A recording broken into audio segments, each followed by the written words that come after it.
இதுவரை பாண்டியர்கள் தேவர் சமூகம் முகத்து சமூகம் அவர்களாக அடையாளப்படுத்தப்பட்டதை நீங்கள் மறுக்கும்போது தேவையில்லாத இறுக்கங்களை நெருக்கடிகளை உருவாக்குறீங்களா? இல்லையா, வரலாற்றில் அப்படி எதுவுமே இல்லையே.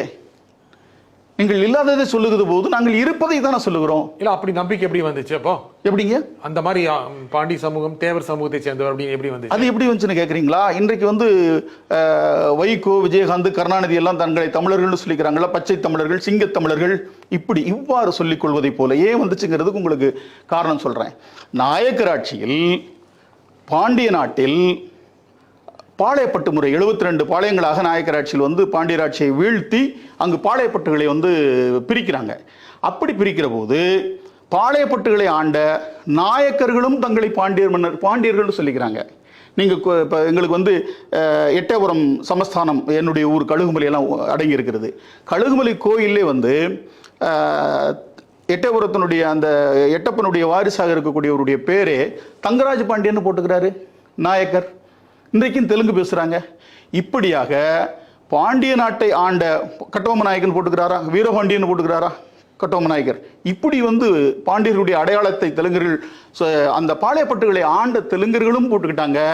அவர்களோடு இணைந்து பாளையப்பட்டுகளை நிர்வாகம் செய்த மறவர்களும் அங்கே தங்களை பாண்டியர்னு சொல்லிக்கிட்டு இருக்காங்க.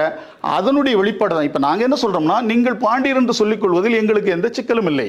யார் வேண்டுமானாலும் பாண்டியர் என்று சொல்லிக்கோங்க, எந்த மொழி பேசக்கூடியவர்கள், இனம் பேசக்கூடியவர்கள் சொல்லிக்கோங்க. ஆனால் மெய்யான பாண்டியர் மரபு என்பது அது மல்லர்கள் என்பதை நாங்கள் ஆய்வு ரீதியாக எடுத்தாண்டிருக்கிறோம். அது வீணான நெருக்கடிகளை, இறுக்கங்களை உருவாக்குது. அப்படி இல்லை. எங்கள் மீது அரிஜனன் என்றும் ஆதி திராவிடன் என்றும் தாழ்த்தப்பட்டவன் என்றும் தலித் என்றும் எஸ்சி என்றும் இழிவு முத்திரைகளை குத்தி எங்களுடைய முகவரியை அளிக்கிற போது அதையெல்லாம் துடைத்தெறிந்து விட்டு நாங்கள் எங்கள் குலதெய்வத்தை, நாங்கள் பாண்டியர்களை குலதெய்வமாக வழிபடக்கூடியவர்கள். எங்களுக்கு பாண்டியர் குலம் விவசாயம் என்று நில ஆவணம் இருக்கிறது. எங்கள் மரபை, எங்கள் அடையாளத்தை நாங்கள் சொல்லுகிற மொழிய இது யாருடைய அடையாளமும் இல்லை. அதை எந்த இடத்துல நாங்கள் தயாரா இருக்கிறோம். தென் மாவட்டங்களில் இறுக்கம் பல சமையல் நடந்துட்டு இருக்கு. இப்பொழுது கொஞ்சம் அமைதி நிலையால் கூட முக்கருது சமூகத்திற்கும்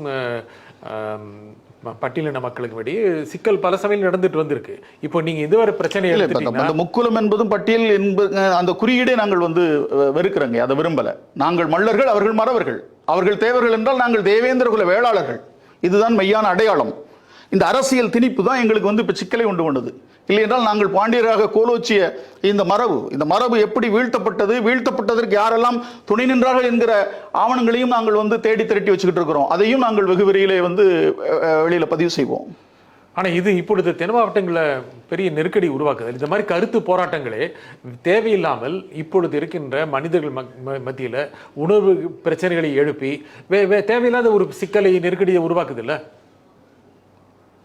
அப்படி இல்லைங்கய்யா. அதாவது வந்து அமைதி இருக்கிற சமூகத்தை நீங்க வந்து ரொம்ப உணர்ச்சி மயமா ஆகிட்டு இருக்கீங்க. அப்படி இல்லை.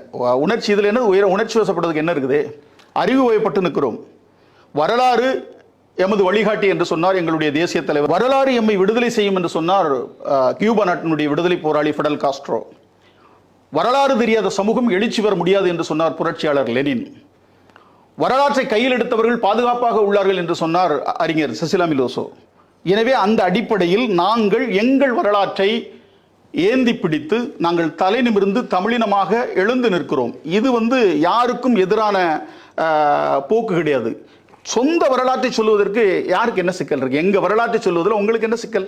ஏற்கனவே சொல்லப்பட்ட வரலாறை நீங்கள் மறுக்கும்போது சிக்கல். சொல்லப்பட்ட வரலாறு என்பது எங்கே சொல்லப்பட்டிருக்கு? பாண்டியர் வரலாறு என்பது நிறுவப்பட்டது. என்னுடைய வரலாறு மீண்டும் பாண்டியர் வரலாறு தடை செய்த போது அத்தனை பத்திரிகைகளும் பதிவு செய்கிறது, ஆங்கில ஊடகங்கள் பதிவு செய்கிறது. அதில் குமுதம், தீராநதி வந்து உலகளாவிய அளவில் தடை செய்யப்பட்ட நூல்களின் வரலாறு என்று ஒரு 5 பக்கத்தில் ஒரு கட்டுரை எழுதுகிறார்கள். குமுதம், தீராநதி. அதில் சொல்லப்பட்ட செய்தி என்பது மீண்டும் பாண்டியர் வரலாறு பற்றி அவர்கள் பேசுகிற போது ஒவ்வொரு சாதியினரும் தாங்கள் புகழ்பெற்ற அரச வம்சாவளியை சார்ந்தவர்கள் என்று கூறிக்கொள்ள தீவிரமாய் செல்வட்டு கொண்டிருக்கும் இத்தருணத்தில், அங்கு உள்ள அந்த சொற்களை நான் அப்படியே பதிவு செய்கிறேன், கூட குறைய எதுவும் சொல்லலை. ஒவ்வொரு சாதியினரும் தாங்கள் புகழ்பெற்ற அரச வம்சாவளியை சார்ந்தவர்கள் என காட்டிக்கொள்ள தீவிரமாய் செயல்பட்டு கொண்டிருக்கும் இத்தருணத்தில் பள்ளர்கள் என்போர் உண்மையில் மல்லர்கள் என்றும் இவர்கள் பாண்டிய குல அரச மரபில் வருபவர்கள் என்றும் ஆய்வு ரீதியாக எடுத்தாளப்பட்டுள்ளது என்று குமுதம், தீராநதி இந்த ஆய்வுக்கு அங்கீகாரத்தை கொடுத்திருக்கிறது. அதே போல மலையாள மனோரமாவுடைய மாத இதழ் பாஷா போசனி 4 பக்க செய்தியாக இந்த செய்தியை எழுதினது. 2 பக்கம் என்னுடைய நேர்காணலும், 2 பக்கம் என்னை இந்த உழைப்பை பற்றிய கட்டுரையும் அவர்கள் கொடுத்தார்கள். இதுபோல அறிவுத்தளத்தில், ஊடகங்களில் அதை கடந்து எனக்கு இந்த நூலுக்கு பள்ளர்கள் தான் பாண்டியர் என்பதற்கு அணிந்துரையும் வாழ்த்துரையும் கொடுத்தவர்கள் ஆகச்சிறந்த ஆளுமைகள். அறிஞர் குணா, பேராசிரியர் நெடுஞ்செழியன், முனைவர் அருகோ, இதை போன்ற அறிஞர்கள்.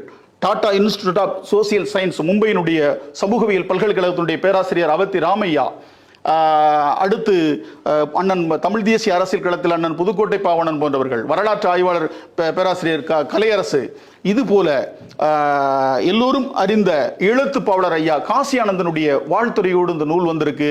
செந்தமிழன் சீமானவர்களும் அந்த நூலுக்கு வாழ்த்துறை கூறியிருக்கிறாரு.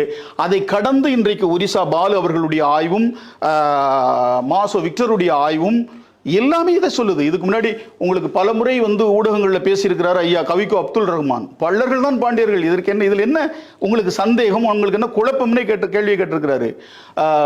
தஞ்சை பல்கலைக்கழகத்தினுடைய தமிழ்துறை தலைவராகவும் துணை வேந்தராகவும் இருந்த மேசர் கதிர் மகாதேவன் அவர் பதிவு செஞ்சிருக்கிறாரு. இப்படி அடுக்கடுக்காக நம்ம சொல்லிக்கிட்டு இருக்கலாம்.